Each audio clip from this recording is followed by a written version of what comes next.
Tomato ಕರಿ ಮಾಡಬೇಕಂತ ಹೇಳಿದ್ರೆ ಬೇಕಾಗಿರೋ ಐಟಮ್ಸ್ ಯಾವುದಪ್ಪ ಅಂತ ಹೇಳಿದ್ರೆ ಟೊಮೊಟೊ, ಈರುಳ್ಳಿ, ಸಣ್ಣ ಈರುಳ್ಳಿ ಬಂದು ಆಪ್ಷನಲ್ಲು, ಎರಡೇ ಹಸಿಮೆಣಸಿನಕಾಯಿ, ಒಂದು ಸ್ವಲ್ಪ ಪುದೀನ, ಒಂದು ಸ್ವಲ್ಪ ಕರಿಬೇವು ಒಗ್ಗರಣೆಗೆ ಅಂತ ಹೇಳಿ, ಒಂದೇ ಒಂದು ಸ್ವಲ್ಪ ಜಿಂಜರ್ ಗಾರ್ಲಿಕ್ ಪೇಸ್ಟ್, ಹಾಗೆ ಕೊನೆಗೆ ಗಾರ್ನಿಷ್ಗೆ ಅಂತ ಹೇಳಿಬಿಟ್ಟು ಕೊರಿಯಾಂಡರ್. ಒಂದು ಕುಕ್ಕರ್ಗೆ 2-3 ಸ್ಪೂನ್ ಆಯಿಲ್ ಹಾಕೊಂಡು ಅದ್ರ ಜೊತೆಗೆ ಪಲಾವ್ ಮಿಕ್ಸಸ್, ಅದ್ರ ಜೊತೆಗೆ ಹಸಿಮೆಣಸಿನಕಾಯಿ, 2 ಗಡ್ಡೆ ಈರುಳ್ಳಿ ನೀಟಾಗಿ ಫ್ರೈ ಮಾಡಿದ ನಂತರ ಜಿಂಜರ್ ಗಾರ್ಲಿಕ್ ಪೇಸ್ಟ್ ಹಾಗೆ ಪುದೀನನ್ನು ಕೂಡ ಹಸಿ ಸ್ಮೆಲ್ ಆಗೋ ಥರ ನೀಟಾಗಿ ಫ್ರೈ ಮಾಡ್ಕೊಳ್ಳಿ.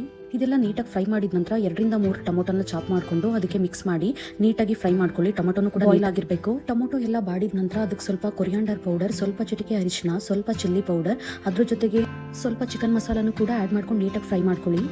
ಈ ಮಸಾಲಾಸ್ ಎಲ್ಲ ನೀಟಾಗಿ ಫ್ರೈ ಆದ ನಂತರ ಒಂದು ಮಿಕ್ಸಿ ಜಾರಿಗೆ ಸ್ವಲ್ಪ ತೆಂಗಿನಕಾಯಿ, 2 ಏಲಕ್ಕಿ, ಒಂದೇ ಒಂದು ಚಕ್ಕೆ, 2 ಲವಂಗ, ಹಾಗೆ ಅದ್ರ ಜೊತೆಗೆ ಕ್ಯಾಶ್ಯೂ ಬಂದು ಆಪ್ಷನಲ್ಲು, ನಿಮ್ಗೆ ಇಷ್ಟ ಇದ್ದರೆ ಹಾಕೊಬೋದು. ಅದನ್ನೆಲ್ಲ ಹಾಕಿ ನೀಟಾಗಿ ಗ್ರೈಂಡ್ ಮಾಡಿಕೊಂಡು ಈ ಮಸಾಲಾಗೆ ಸೇರಿಸಿ 2-3 ವಿಷಲ್ ಕೂಗಿಸಿದ್ರೆ ಈ ಬಿಸಿ ಬಿಸಿಯಾದ ಟೊಮೊಟೊ ಕರಿ ನಿಮಗೆ ಸವಿಯಲು ಸಿದ್ಧ ಆಗಿರುತ್ತೆ.